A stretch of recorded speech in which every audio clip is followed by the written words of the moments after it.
Welcome friends. நாம் இந்த வீடியோவில் மற்ற செடிகளுக்கு இல்லாத சிறப்பு கற்றாழையில் என்ன இருக்குது, எதனால் கற்றாழையை சருமத்துக்கு தலைமுடிக்கு பயன்படுத்துகிறாங்க அப்படிங்கிறத பற்றி இந்த வீடியோவில் பார்க்கலாம். கற்றாழையில் 99% தண்ணி தான் இருக்குது. அதோடு கலந்த மியூகோபாலிசாக்கரைடை சர்க்கரை ஸ்கின் ட்ரை ஆகாமல் தடுக்கும், சருமத்தை எப்பவுமே ஈரப்பதமாக வச்சுருக்கும். இதில் உள்ள ஜிப்பர்லினும் குளுக்கோமனனும் ஃபைப்ரோபிளாஸ்டோட இணைஞ்சி கொலேஜன் உற்பத்தியை அதிகப்படுத்தும். கொலேஜன்கிறது என்னென்னா ஒரு புரோட்டீன். இது என்ன பண்ணோம்னா தோல் சுருக்கம் ஏற்படாமல் தடுக்கும், சருமத்தை இளமையாக வச்சுருக்க உதவும். இதில் உள்ள அசிமெனும் சாலிசிலிக் ஆசிடும் தீக்காயம் வெட்டுக்காயத்தை குணப்படுத்தி அலர்ஜி வராமல் தடுத்து வலியை குறைக்கும்.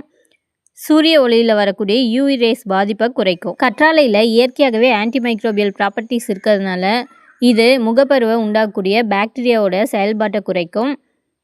அதிகப்படியான எண்ணெய் சுரப்பை குறைச்சி டெட் செல்ஸை சிதைக்கும். கற்றாழையில் vitamin A, C, E, amino acids, அலியோனின் இருக்குது. இதை என்ன பண்ணோம்னா முடி உடைவதை தடுத்து செயலற்ற ஹேர் ஃபாலிக்கல்ஸை தூண்டி ரத்த ஓட்டத்தை மேம்படுத்தி முடி மெலிதாவதை தடுத்து முடி கொட்டுறதை கட்டுப்படுத்தும். கற்றாழையில் உள்ள புரோட்டியோலைட்டிக் என்சைம் உச்சந்தலையில் இருக்கக்கூடிய டெட் செல்ஸு, அதிகப்படியான எண்ணெய் சுரப்பு, செபம் இதெல்லாம் சிதைச்சி அகற்றுது. கற்றாழையில் உள்ள ஆன்டி இன்ஃப்ளமேட்டரி ப்ராப்பர்ட்டிஸ், அலர்ஜி எதிர்ப்பு பண்புகள், தலையில் ஏற்படுற பொடுகு, அரிப்பு, சிவக்கிறது, செதிலாக உதிர்றது இதெல்லாம் குறைக்கும்.